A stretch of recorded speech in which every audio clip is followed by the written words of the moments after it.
Ladies and gentlemen, welcome to Breaking Through the Wall, a podcast presented by SERVPRO Team Wall. This is our first episode of the pod, and I'm very happy to be joined by our first guest. This man is a professional baseball player who has spent the best part of the last 4 seasons playing in the MLB, most of those with the Baltimore Orioles. He boasts a 15-6 career record with 147 strikeouts and just over 167 innings pitched.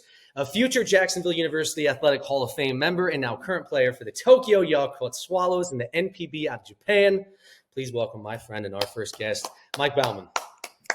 Wow, that is the best introduction I've ever done. You like that? How you doing, Mike? Good. How are you doing? I'm doing great. Now that you're here, why don't you talk a little bit about? I know we're out of season right now.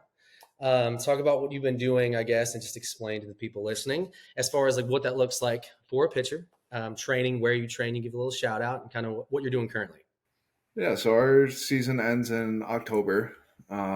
As a pitcher, you take a few weeks off to just rest your body and rest your arm, give it a little break, take a break mentally, physically, emotionally, and then come end of October, beginning of November, we start back in the gym, just kind of easing our ways back into it. We go through a little arm progression, like a throwing program, build back up, and we're at the point. At this point in the off season, we start ramping back up, getting ready for spring training, throwing bullpens, and the season's right around the corner. Sweet. So at this point, like where you're at right now, you're throwing? Are you on the mound or are you just long toss? We're just getting off the mound. I've thrown probably off the mound 4 times, twice a week. We go from a long toss phase right into, by the end of that, we're ready to pull down on the mound and start facing batters this week. And so we get off the mound probably 8 times before we go into spring training. Okay, cool. And then, so when do you actually you hear pitchers specifically throughout the season, they'll say they're ramping up or their velocity is getting to where they want, right? Like at this point, are you throwing, if you're throwing your fastball, are you at where, does it take, what are you throwing right now? If someone had to clock you, you think? If you were to clock me right now, I'd be throwing probably 90 to 92 miles per hour. Right. And what do you throw towards the end of a season? Historically? Towards the end of the year, it's anywhere from 95 to 97, 98. I've seen 99, buddy. I've seen 99. So it's kind of like every time you get off a mound, our first bullpen's probably, you want to see, 86 to 88 miles per hour. And it's kind of like every week you see a little bit more 88s, and then you see a 90, and then you start facing hitters. You want to see maybe a 95 before you go into camp. So then for a reliever like me, you kind of want to, go into camp, polished and fresh and fully built up so you can compete for a spot to stick with the team versus, guys who have solidified themselves. Mm-hmm. They might come into camp a little less ramped up because they know they have a spot on the team, and they know they have 200 innings to throw. Right. That's a lot, by the way. Yeah, there's a lot of innings. A lot of innings to throw.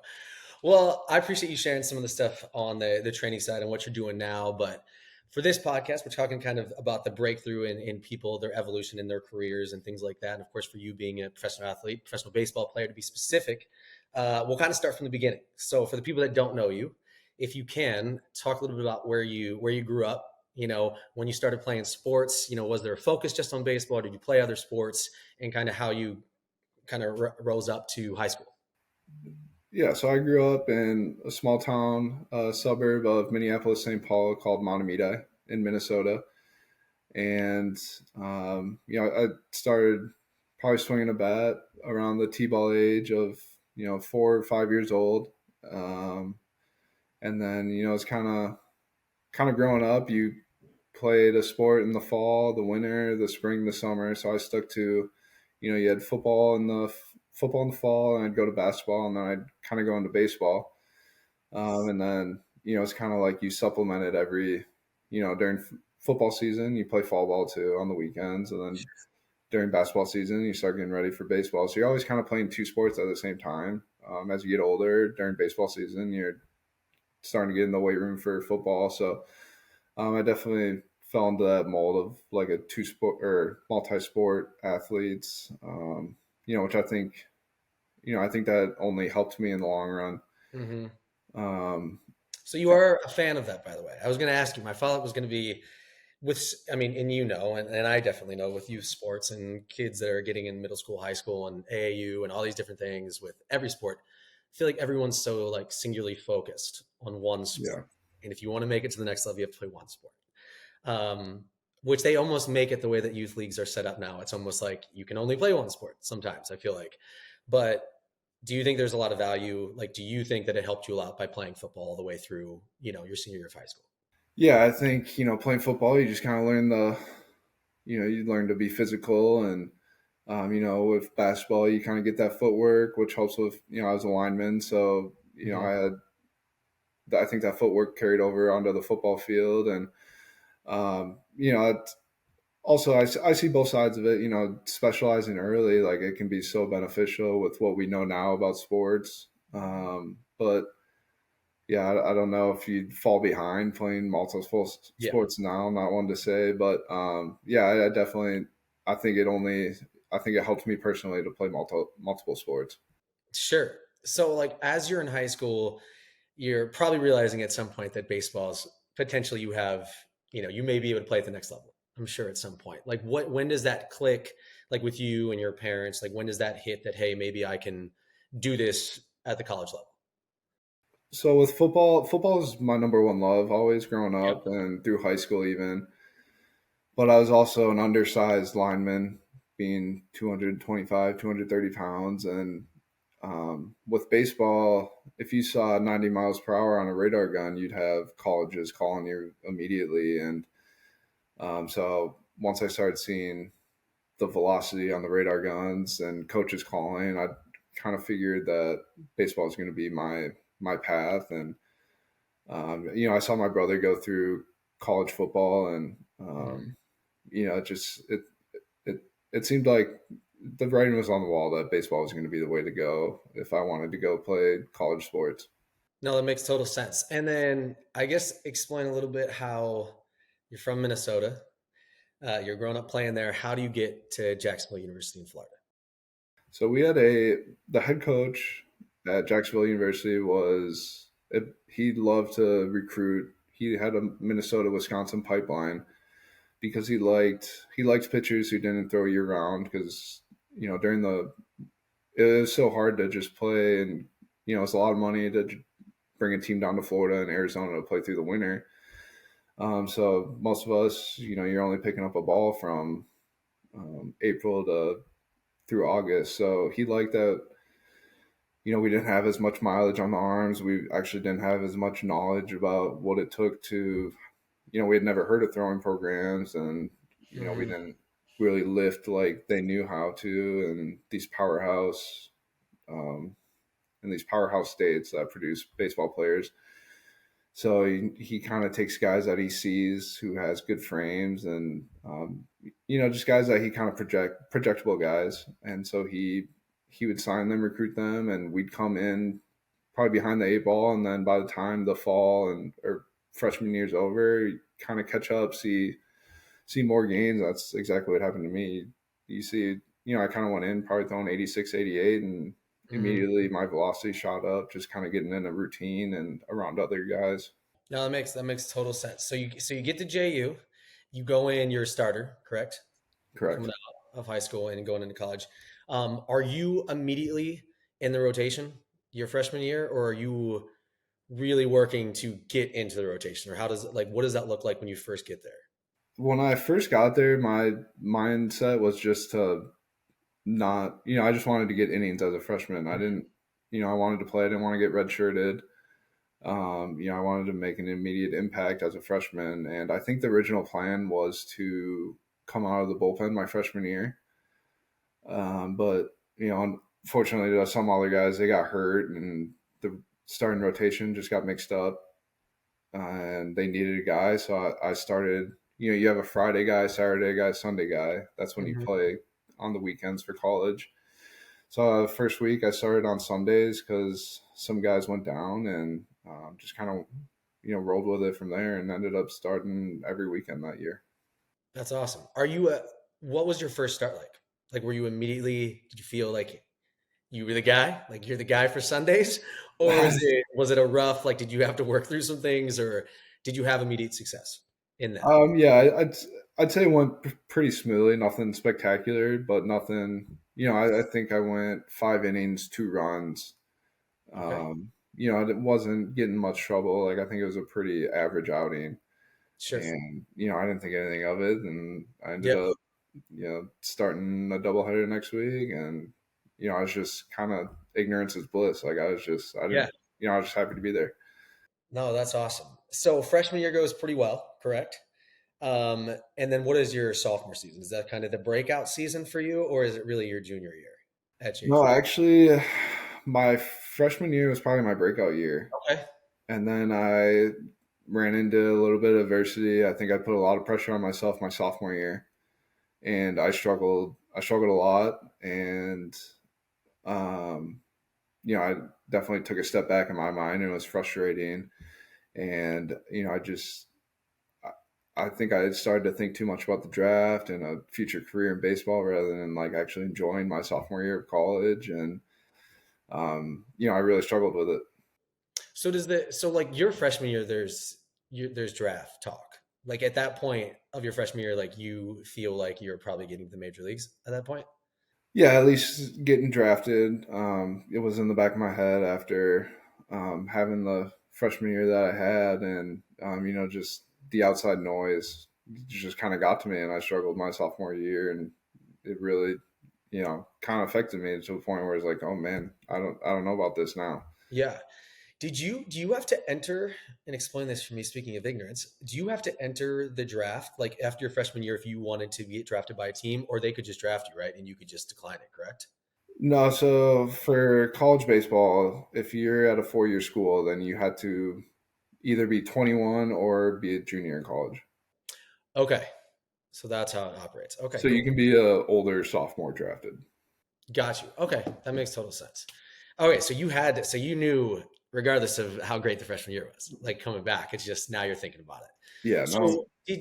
So coming into your junior year, did you change a mindset? Like, how do you get over that? Because I mean, as a former athlete, like I know sometimes like things just aren't going your way, or you're overthinking what you're doing, and a lot of it's between the ears because end of the day you're where you're at because you have the talent that you have, and you know that, and everyone else around you knows it, but a lot of it's between the ears.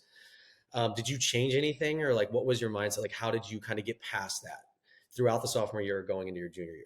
I think after my sophomore year, which really I just tried to live up to my freshman year, just tried to be better than I was. So going into my junior year is just like, let's just be team oriented, have fun, just, you're in college. So it's just like, hey, let's just Sure. be there for the boys. And like, we're going to win a championship. So I put winning above my personal accolades.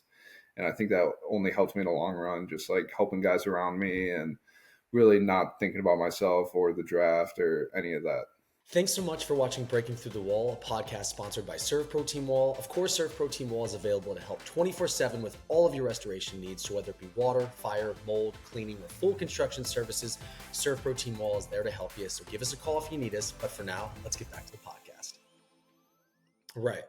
So then your junior year comes around. You had a pretty good junior year, correct? Yep. As well. Yep. Did the team? How was the team at that point? Like JU, your sophomore junior year. Are you guys doing well, like in the Atlantic Sun, or like what does it look like at that point?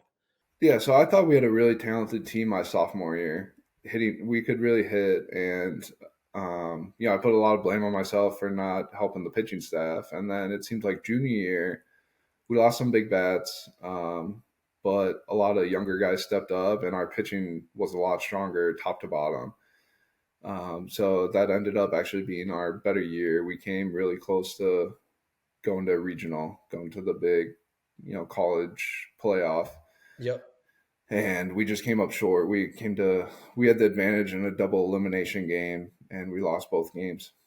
Who was that against? That was against Florida Gulf Coast. Oh, Yeah, yep. they had a really They had a good they had a baseball good team, team that right? year. Yeah, Not good. just Dunk City.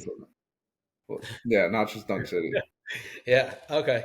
I got you. And then your JU team, outside of you, Major League Baseball players, Austin Hayes, who also played with you on the Orioles, was on the team when you're a sophomore, correct? Yeah, yeah. So he Okay. was a big bat that we lost, Yep. and we had some other guys drafted out of the Okay. lineup. So that was, losing him was a big hit. Sure. Solid team. So JU, you kind of finish up. What does it look like leading up to the draft? What are you being told? How are you preparing? What is that process like, or how was it for you? So during the year, you kind of talk to a scout from, most teams I talked to throughout my junior year from the fall through the spring, and they just kind of keep in touch. And then leading up to the draft, it's just kind of all my agents work. I kind of I hear like third, fourth round, um, which is where I ended up going in the third round. The day of the draft, the draft is split up into 3 days. The first night is the first and second round. I just remember being heartbroken because I knew I wasn't going to be a first or second rounder, but my agent had called me and said, "Hey, a team might pick you in the second round."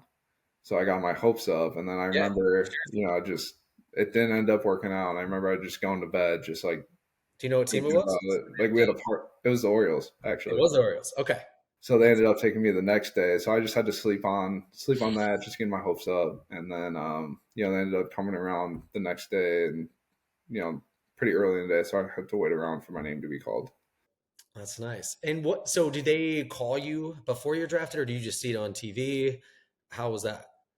And no, I just saw you can just follow like a website where they just Okay. call out the draft picks, and teams kind of call your agent and he fills you in on what they're thinking. And the Orioles were just never to be heard of. The Orioles were the last team on my mind. Yeah, It was like the first team I met with early in September, and then I didn't hear from them until they drafted me.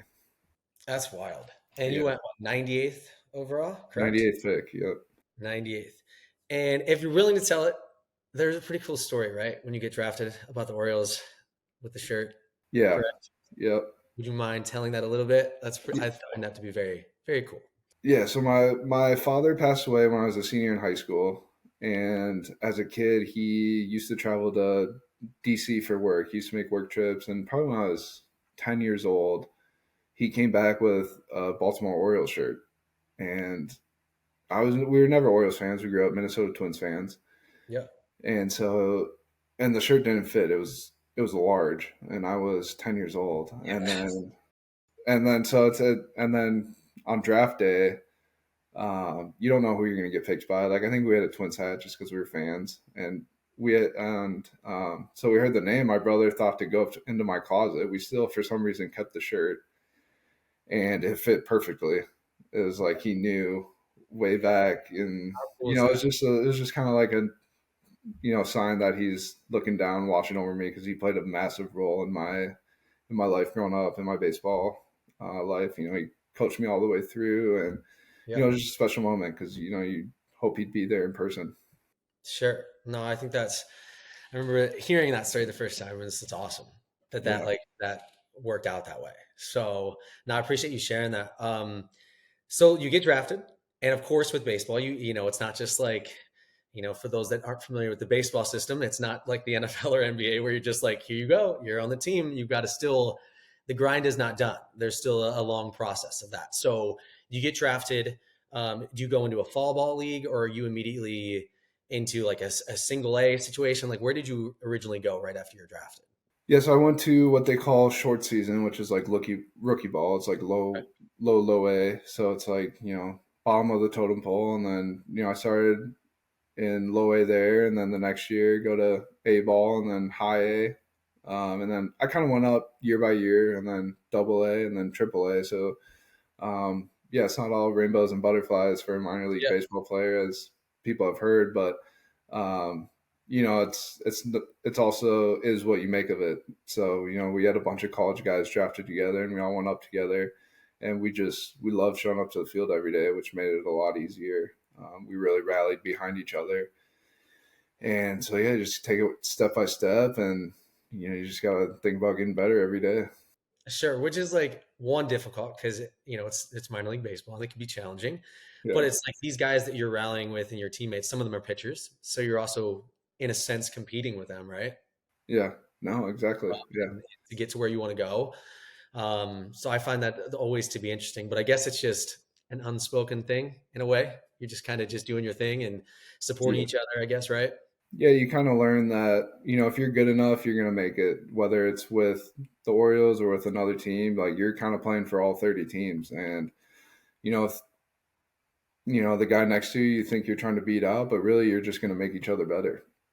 Sure. That makes total sense. I mean, competition is good in Yeah. any world. So Yeah. totally get that.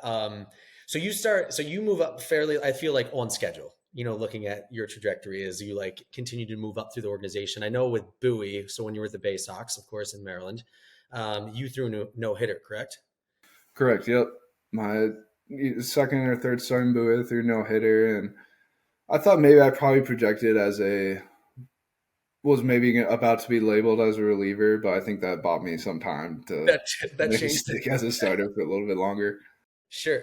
So you stay as a starter at Bowie when you move up to Norfolk. It's the Tides, which is the AAA affiliate of the Orioles, of course. You are still a starter the whole time, correct? Yep. So I was a starter all the way up until my major league debut.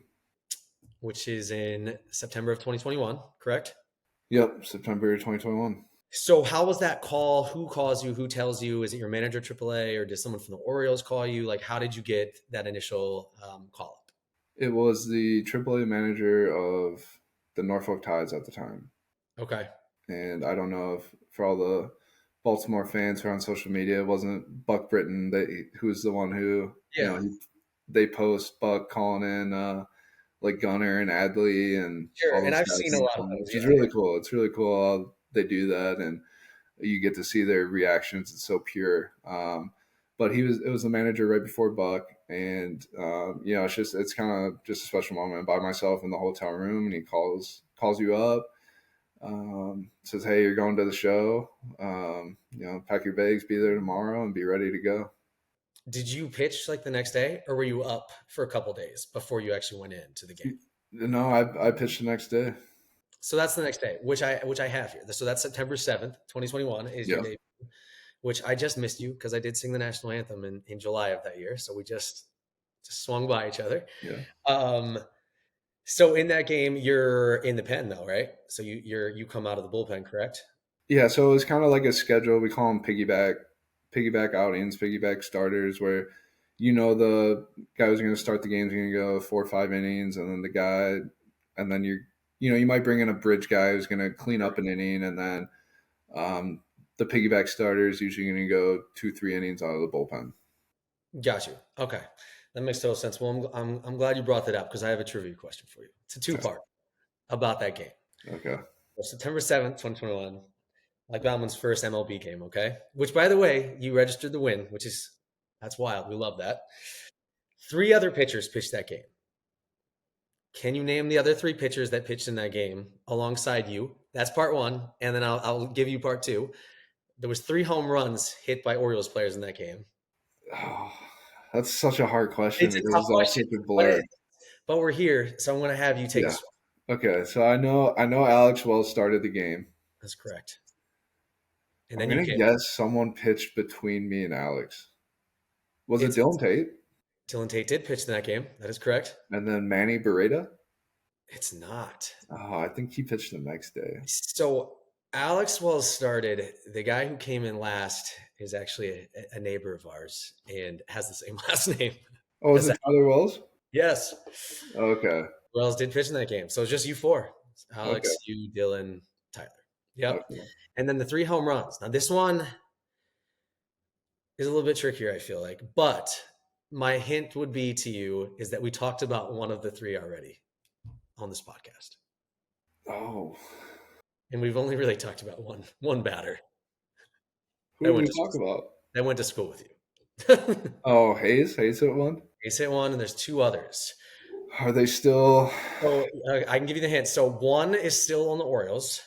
The other hint for this guy is that this guy trains, I believe, with you still. DJ Stewart? DJ Stewart hit a home run in that game. Um And then it is a current Oriole still, like finished the season this year with them. I have 2 guesses for this last one. Was it Cedric? It was. Okay. My other guess was Mountcastle. That would have been a good guess. Yeah. No, it was a Cedric hit one. Yeah. Cedric, Hayes, and DJ. That's right. How about that? Were they all the starting outfielders for that game? I don't know that. I Okay. can't. I can't speak to that fact, but I can find out and let you know. I promise. I will. Thanks so much for watching Breaking Through the Wall, a podcast sponsored by SERVPRO Team Wall. Of course, SERVPRO Team Wall is available to help 24/7 with all of your restoration needs. So whether it be water, fire, mold, cleaning, or full construction services, SERVPRO Team Wall is there to help you. So give us a call if you need us. But for now, let's get back to the podcast. So you did pretty good on that. That's not bad. That's Yeah. not bad. Yeah. Plus, you knew you got the win, right? Can't So believe I forgot Wells. yeah, well, we won't show them. We won't. We won't let them. So obviously, as you get into the big leagues, you turn into a relief pitcher, which is what you've done really since you came up in September 2021 till finishing, this season, finishing with Miami. How did your? It's a very difficult position. Like since I've known you, become your friend, I'm like your biggest fan, I feel like, and my family like loves cheering you on, and I love it. But it stresses me out to no end, and I know it's different when you're playing. Like I know when like I used to kick, like my wife Rachel would be very stressed out, and I feel like I was pretty composed, or at least I thought I was composed in the moment. But like your family, of course, when you're watching your friends and people that care about you, it's so stressful for them. How do you? Because as a relief pitcher, you have to come in and just like SERVPRO in some terrible situations sometimes. You have to come in sometimes bases loaded, and there's no outs or wherever the situation may be, and you may be up by one, or maybe it's tied and you're coming in the eighth and whatever it is. How do you go into that mindset wise? Like when you're making that from the bullpen, that walk or your jog to the mound, like what are you thinking about? How are you getting yourself prepared, ready? Or does it start way before that probably? I think it just starts with knowing that you're going to be prepared for any moment. Baseball is a career where, you're not just clocking in, from 2 o'clock to 10 o'clock at night. Mhm. This is a whole lifestyle of just constantly, trying to be the best you can be, whether it's, January 1st or playoffs, you're just constantly trying to do whatever you can to have an upper hand. And, I think you just got to trust your preparation. And when that phone calls, and, it's like you're really not thinking, which I think is how some guys would want to be when they're on the mound. You don't want to be thinking about, the worst case scenario or the best case scenario. You're just kind of doing it. And as a reliever, your job is to get the guys out that the manager asks you to get out, and that's really all you can do. And the best guys are just consistently going out there and attacking with their best stuff, and just consistently going after guys, and getting teams out of those funky jams that you know at the end of the day you get paid to do, and it's not the easiest job at all. And Yeah. um, but someone's got to do it. That's right. Why not you, by the Yeah. way? Um, can you talk about, because I know this now from talking to you off camera, of course, but I think as a baseball fan and someone that grew up watching a lot of baseball, I never knew this. But when you told me, I was like, oh, I had no idea. So when you're on the mound and your catcher is giving you pitches, like is the manager or pitching coach telling the catcher what to do, or is the catcher calling the game, or do you have full authority because you're on the mound to shake that off and do what you would like? Or how, like what is that, what is kind of I guess the setup on that for you guys? Well, at the beginning of every series, you go over the other team's lineup. You kind of break down. Here are your strengths, here are their strengths, here are your weaknesses, here are their weaknesses. So you kind of come up with generalized scouting reports and attack plans for each hitter. But that might go out the window, and you might forget all of that by the time you're actually on the Sure. mound.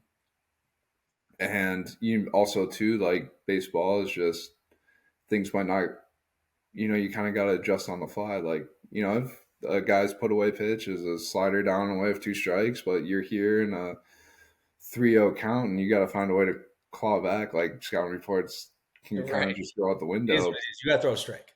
But, Yeah. you got guys, you got the generational talented players that, you got to stick to the plan regardless of, who you are. Like these guys are the best in the league, and you're gonna be stubborn with these attack plans to these certain guys. And so the catcher's kind of calling based off all this. And But at the end of the day, you have authority because you know what you're comfortable with and what you got and what you can bring to the table that day. And you might know that you got a chance to strike the guy out of the fastball up in the zone, but you just have no feel for it that day. So you want to throw a curveball in the dirt, and you just got to be able to justify it and say, "Hey, I had full 100% conviction in that pitch," and they're like, "All Yeah, right, it is what it is. Just puff your chest, walking back to the dugout. That's your yeah."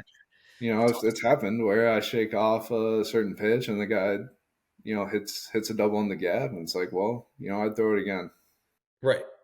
You got to believe in yourself. Yeah, So no, that's awesome. Like it's cool to learn because like you can grow up. Like I grew up watching and going to tons of Orioles games. Growing up in Maryland and watched a lot of baseball. And it's funny, once you start to have conversations with people that actually play it at the professional level, you learn so many ins and outs. Like even like the day to day stuff. Like you don't realize how long a day it is for guys like you, every day, especially during a season when there's 162 games. It's like you don't think that you still have to get there. It's a 7 o'clock game, but you have to get there, noon or whatever time you're getting there, right? I mean, like what time would you normally show up if it's a 7 o'clock for game? a 7 o'clock home game, you're probably getting there at 1:30. Right. And then you don't leave until basically, especially if you're pitching. I mean, you're not leaving till very late. Yeah, Correct. like probably 11, Yeah. 10:30, 10:30 o'clock, Right. 10:30 every night. Right. And I think a lot of people don't realize that about not just you being a pitcher, but just professional athletes in general. It's easy to be online and complain about people when they have a bad outing or a bad day or a bad game. When they don't realize how much time and effort. And even right now, you're in the off season and you're what, training 4 days a week, 5 days a week, probably. Yeah, 4 days a week, and the other days you want to recover and still take care of your body. Right. So for all of you guys, you keyboard warriors out there that hate on professional athletes, for your favorite teams, I just want you to know that they're trying their best. They're working hard. All right. Does that sound good, Mike? We got Yeah, that. that sounds good. Trying our best out here. We're doing our best. Um, well, we'll move out of some of the strictly baseball stuff. Let's learn a little bit more about you. Okay. So I'm gonna put 45 seconds on the clock. Okay. Gonna hit you with some of your favorites. So I don't want you to think too hard about this. Sure. I want you to answer these straight from the heart. You ready? All right. Favorite vacation place that you've ever been to? I'd say Key West. I like it. All Actually, right. not Key West. Marathon Key. In the Okay. Keys. Marathon Yes. Key. Okay. Favorite binge-worthy TV show? It doesn't have to be current. It could be any show that you've ever just like rolled through. Oh, I fell in love with The Walking Dead. Big fan of The Walking Dead as well. Yeah. I feel Love like that them. first episode just hooks you. Yeah. Favorite athlete of all time? Could be any sport. Doesn't need to be current. Um, Joe Mauer. I figured you'd go Twins on me. Yeah, So hometown hero. excellent. Favorite musician or band? I really love John Party. Okay, I like that. I like that. And then last one, favorite meal? Tacos, taco night. Taco night. Tuesdays are big. Yeah, Tuesdays are big in the Baumann household. Big in the household. Excellent, excellent. Well, I appreciate you playing that with us. We can learn a little bit more about you. Last thing before I let you go will be: has anyone given you, what is the best piece of advice that someone has given you? And it could be sports related or non-sports related. Um,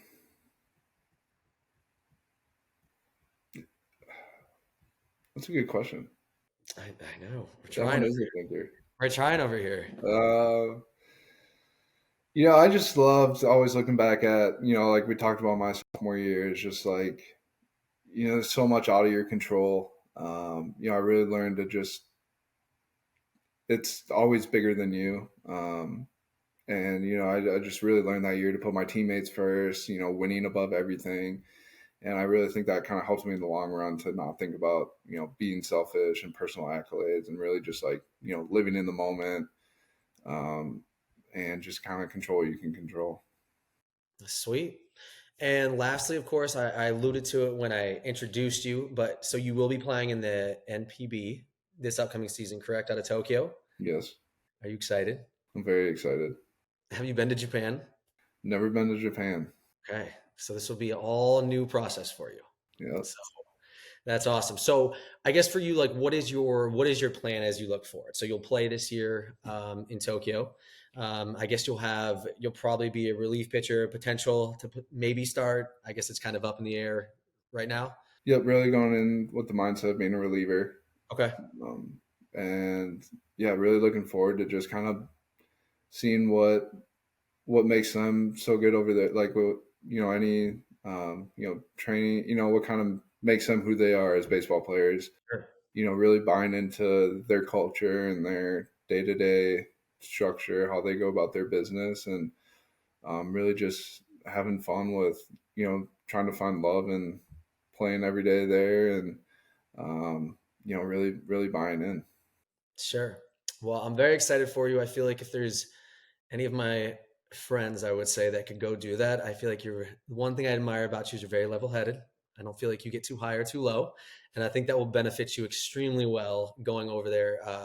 Because that could obviously be, for some people, I feel like a big shock. You're going somewhere you haven't been and doing that. But I think you're going to have a great year, and we're all looking forward to cheering you on and then seeing what happens after that. But I appreciate you coming on here for Breaking Through the Wall. It was wonderful to talk to you.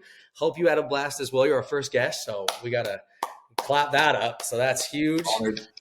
Everyone else, thanks for watching. We appreciate Mike Baumann for joining us. You can check Mike out this year with the MPB with the Swallows out of Tokyo. So, Mike, thanks for joining us, and we will catch up with you soon. All right? Yeah, thank you. Absolutely, man. Have a good one.